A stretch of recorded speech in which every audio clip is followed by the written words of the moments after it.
Kita membahas Israel yang akan mengadakan latihan militer untuk menyerang Iran dan mendiskusikan Turki sebagai senjata rahasia Rusia melawan NATO. Sahabat semua, memahami geopolitik itu sangat penting untuk menempatkan Indonesia sebagai global player, bernegara dan berswasta. Itu bila tidak pas benar pemahamannya akan membuat pejabat negara berbisnis untuk kepentingan kelompoknya saja. Dalam diskusi kali ini kita akan membahas geopolitik lebih luas lagi karena selama 20 tahun terakhir di Indonesia kita kekurangan pemahaman geopolitik kawasan dan geopolitik dunia tentunya. Masyarakat yang diarahkan beritanya di koran dan di media lebih memahami yang populis, yang terkenal dan lokal hanya di sekitar dalam negeri Indonesia saja. Efek sinetron dan gosip artis serta media mainstream ambil posisi politik atau dibayar diarahkan pemahaman politiknya membuat kita masyarakat hanya menerima 20% informasi dunia. Itu pun ambil sisi berita dari dunia barat, Amerika dan sekutunya saja. Mengarahkan informasi memang sudah terjadi dalam 20 tahun ini, khususnya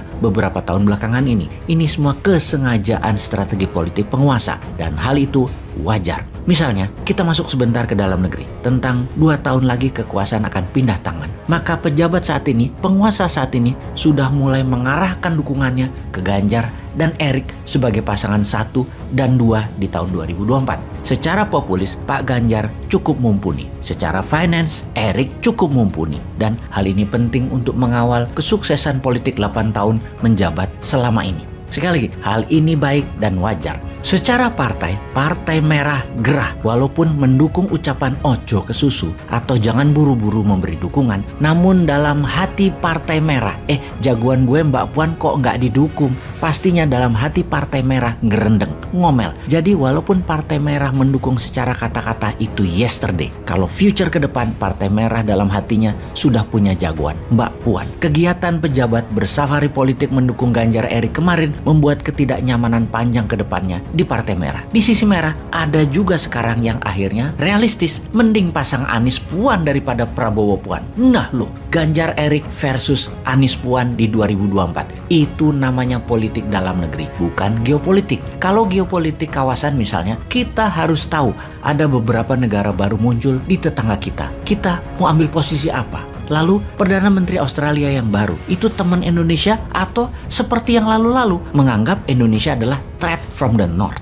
atau tindakan Singapura melarang UAS masuk ke Singapura itu bagian dari tekanan Amerika atau memang kebijakan dalam negeri Singapura. Nah, hal seperti ini penting untuk difahami bagi Indonesia sebagai langkah geopolitik kawasan agar tidak dikendalikan negara lain. Memahami geopolitik kawasan dan dunia, semua itu penting di dalam membuat Indonesia kelak menjadi negara superpower di tahun 2045. Atau hanya membuat Indonesia jadi negara pasar untuk membeli produk-produk hasil negara lain. Atau juga hanya jadi negara penyuplai bahan baku mentah seperti selama ini. Indeks manufaktur dan produksi industri hampir dikatakan tidak tumbuh. Hasil tambang, pertanian, dan perikanan kalau tidak diolah sebagai bahan jadi atau bahan setengah jadi, ya tidak ada nilai tambahnya.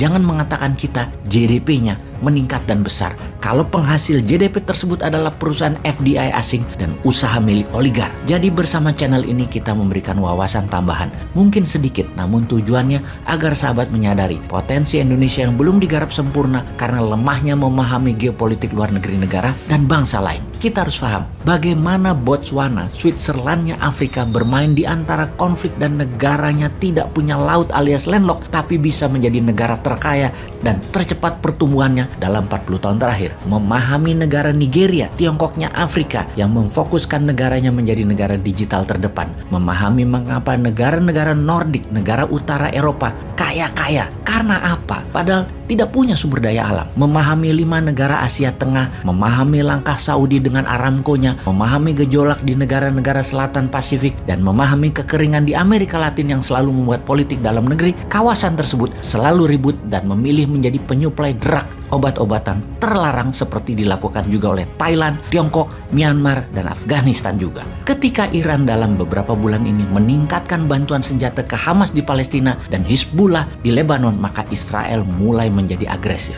Israel adalah negara kecil dengan wilayah hanya sebesar Pulau Madura, dikelilingi 18 negara musuhnya secara ideologi. Maka untuk terus hidup, Israel menggandeng Amerika dan Inggris selalu di belakang mereka. Jadi tidak heran di kawasan Timur Tengah tersebut Amerika dan Inggris selalu bercokol dengan dalil kendali atas minyak bumi dan gas alam.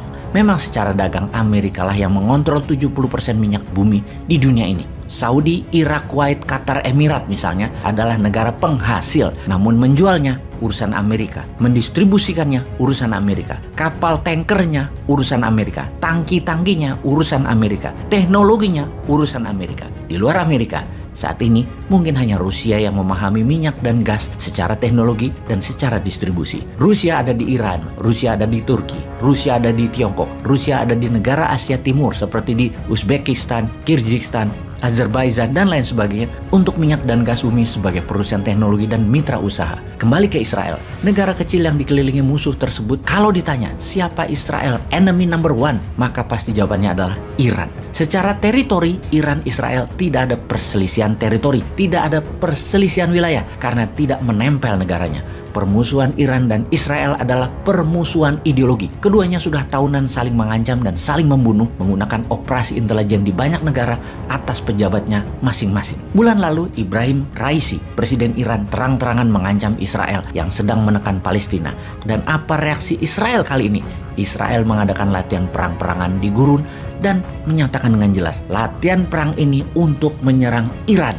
Codename operasi Israel kali ini disebut Chariot of Fire, di mana latihan perang ini mirip dengan drill atau tindakan militer Rusia sebelum masuk Ukraina terbesar dalam sejarah Israel karena seluruh tentaranya dan pasukan cadangan wajib militer warganya ikut simulasi perang kali ini. Apa sesungguhnya tujuan Israel? Satu, sebagai pembiasaan high level readiness, kesiapan perang level tingkat tinggi.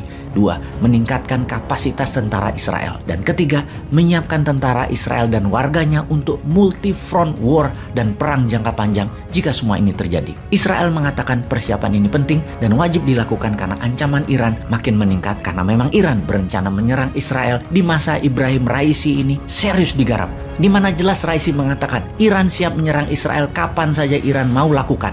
Just one wrong move Israel, Iran serang. Sementara di Yerusalem, sejak 2 bulan ini tegang. Suasana perang warga di bawah ancaman laras senjata Israel. Latihan militer itu akan diselenggarakan 29 Mei 2022 ini, di mana pasukan Amerika dan Inggris, bagian dari latihan perang tersebut, sudah hadirkan kapal induk, jet fighter, pesawat pengisi bahan bakar di udara, dan 3.000 tentara. Bahkan Joint Force Chief Army atau Panglima Tentara Gabungan Amerika mengirim Michael Kurilla akan ikut hadir dalam drill militer latihan perang kali ini.